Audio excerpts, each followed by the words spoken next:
systems, I can take one pump out and just stick in another pump and test them out.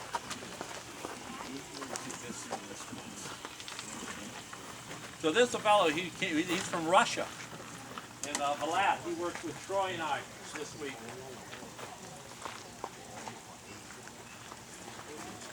He came over yesterday, we were experimenting, and he said, well, why can't you do this, why can't you do that? And I said, well, rather than telling him it simply wouldn't work, better just to show him it won't work. Then it worked, and then I acted like I knew it was going to work all the time, right? Yeah? Let's see, we got this one. By the way, one little secret I learned is on all these air pumps and everything else, as soon as you buy the air pump, hook on a hose and put on a garden hose fitting. After that, folks, garden hose fittings are made to take 40 to 60 pounds of water pressure. We're only dealing with 2 to 5 pounds of air pressure. Very, very low air pressure, right? Coordinated.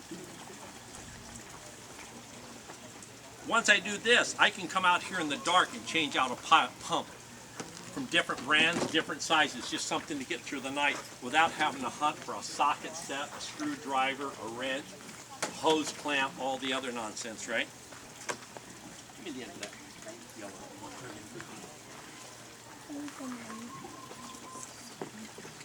So this was the man's, this is from Russia.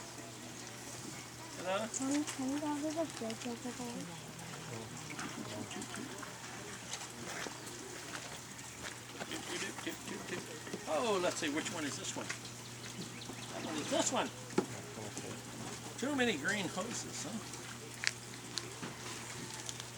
We're going to have to find a female. Papa, we're going to car to wait for you.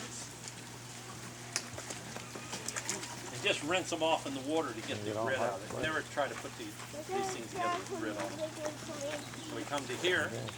Now, turn the air to that way. Turn it off to that way.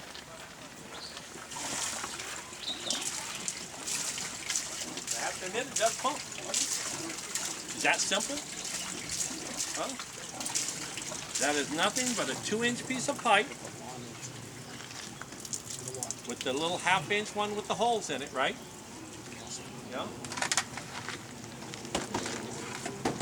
Okay. So we cap it, we drill a hole. We drill them at a 45-degree angle. But I got confused the other day and I drilled them all backwards and they still work. You know, so you can get away with a lot of stuff on this. So we came to here. Now when he did it, he didn't have this piece. And the water was coming out with the hose. But I know I want to hook plumbing, so I came up with the idea of putting this piece on. That way I get rid of the hose, right?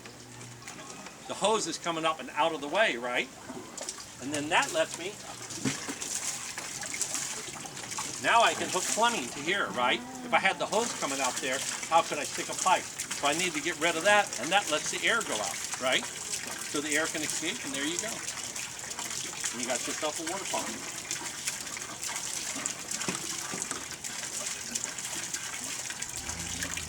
So all kind of contraptions. Now what we do is we put a 5-gallon bucket and we time it. And what we want to do, we want to see the 5-gallon bucket filled up in 1 minute. 5 gallons in 1 minute, right, is 5 times, you know, if you do it in 1 minute, that's 5 times 60 is 300 gallons an hour. That's good enough for any backyard system. Okay.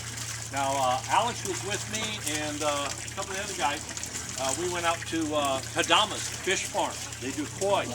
We rigged up one like this, but this was 3-inch, and we had a bigger air compressor. Ready for this?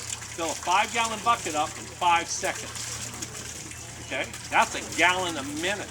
That's 60 gallons a minute times 60 minutes is 3,600 gallons an hour. And that will do any commercial farm. He has 120 1,200-gallon fish tank. And he was running all-electric pumps on them, 65 watts each. Kadama's electric bill is $10,000 a month.